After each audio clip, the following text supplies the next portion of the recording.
Okay, so the item in question for this assessment is the same as Calculus by Keith Oldham. We're first going to try and find it in the Swinburne Library.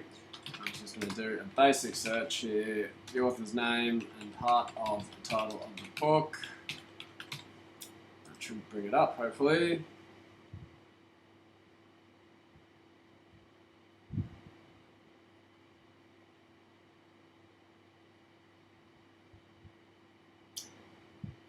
There we are, 1974, that's the one we're after. You can see there's access online. It doesn't appear to be physically in the Swinburne Library itself.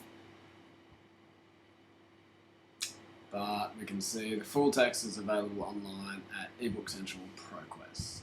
So we're now going to use the first of our three worked sources to try and find the book. The first one we're going to use is a database. I've chosen EBSCOhost. We're searching through all their subcategories of databases.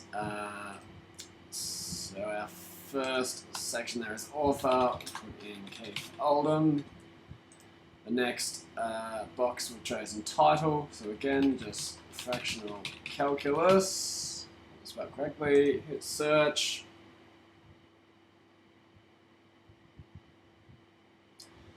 So there it is. That is it is only a book index with review ones. It's not actually available through here online or physically, but the page does give us the bibliographic information of the book, which will help us find it elsewhere. Okay, so the next networked or external source that we're going to use is Libraries Australia. We're going to do a not advanced one. As you can see, we've got title and author up. Again, fractional calculus, Keith Oldham, daisies.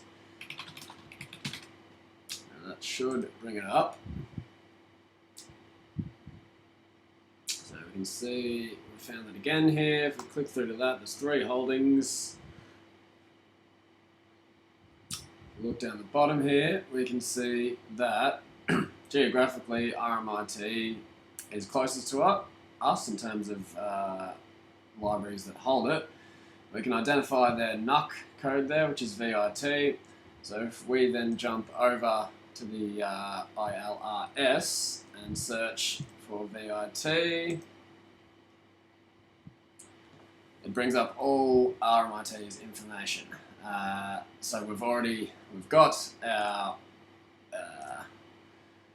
bibliographic information, we've got our author title, we know who published it, when, we've got the ISBN, we also have the National Bibliographic Database number, and we can accept it via fax, formatted email, freeform, or what we can do is use the ILL module that we'll have in our Swinburne Library's integrated library management system and make the request that way.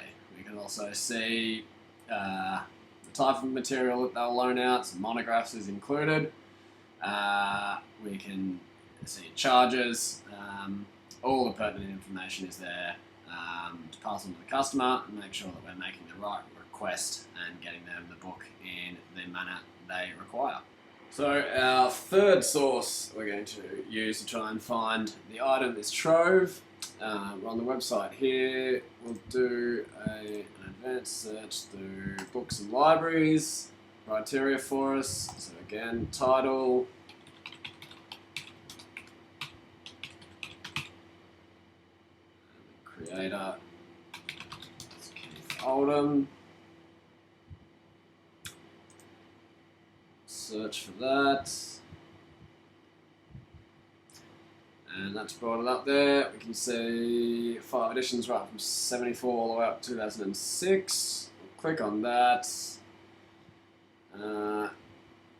If we wanted to read it, we can see that it's available on quite a few databases online, which we've already found earlier with EBSCOhost. If we wanted to borrow it, we can see that it's available again at quite a few libraries. If we wanted to, it doesn't matter where, we wanted to go for UNSW Canberra Academic Library. There's no NUC code there, but if we go to our ILRS, we can search for UNSW Canberra, and that has taken us straight to the academic library where it is held.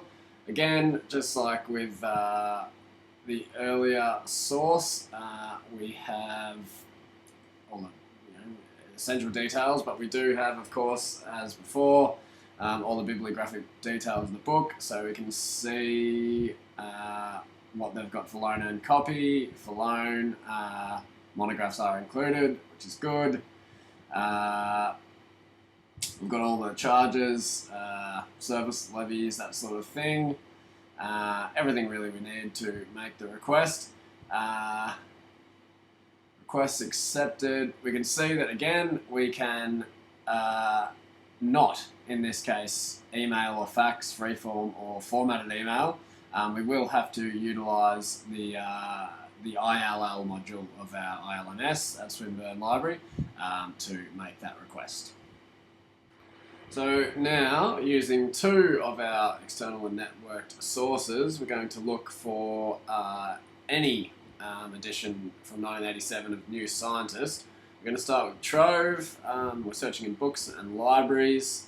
We're just going to search by title.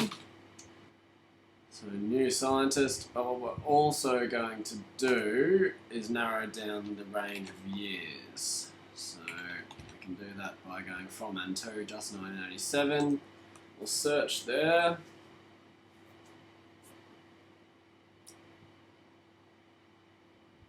So we've got the Australasian edition, which, if we go into it and scroll down here, we can see that in terms of the range of years, only one of them is going to contain 1987, this one here. It's not available online, but if we click through to it, we can see that we can borrow it physically. Curtin University has it, and again we would just use the ILRS to find the information needed to make that request and go ahead and do it by whatever means they offer.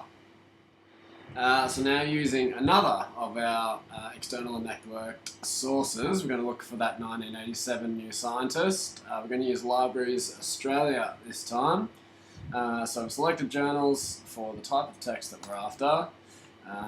Just a pretty simple search, this one, Scientist. Now, see here that the electronic resource has nil holdings. So if we were to jump into that one, it's not held electronically in any library in Australia. But if we scroll down to the results that including WorldCat and Te Puna, the first one seems to be what we're after, and it has got the list of all the libraries that have holdings of this. There's some in New Zealand, of course, as well, but there is many in Australia, one of which we'll see is the National Library of Australia. So now if we are to jump across to search the NLA's catalogue, again, simple search, New Scientist, and have a look here, we can see that it does seem to be available, and it is. It's in the main reading room at the National Library of Australia. So were we there, we could go physically look for it, or again, we could use the ILRS and NUC code to gather the information required and request an ILL.